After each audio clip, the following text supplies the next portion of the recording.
Good morning guys! Tingnan nyo po yung mangga natin oh. Ito dati yung pinakamaliit. Yan. Magulang na siya oh. Ito naman, mas magulang.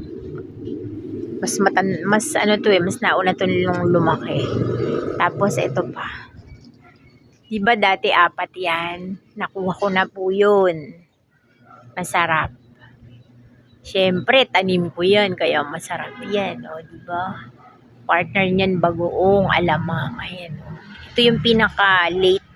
Ito yung pinaka-huli na lumaki. Ayan po. Oh. Pero kukunin na natin silang lahat. Ayan. Tingnan nyo guys. Oh. Ayan po ay 12 years bago siya nagbunga. Ang tagal pa lang magbunga ng mangga. Ano po? Kala natin ganun-ganun lang kadali yun. Yung pala. Halos parang tao din siya. Ang tagal-tagal hintayin. Ayan po guys. Yan po ang ating puno ng mangga.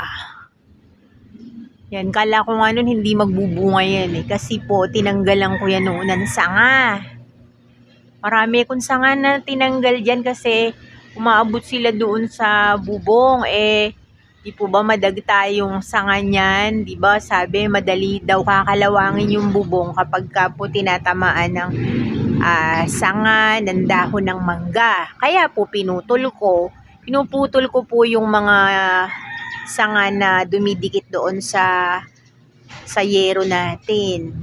Yun nandun sa taas, yung pinakatuktok yun, inaakyat namin yun. Pero syempre hindi po ako ang umaakyat doon. So, ngayon, kukunin na natin yan, guys. Masarap po yan i-partner sa bagoong alamang with pork. Kain po!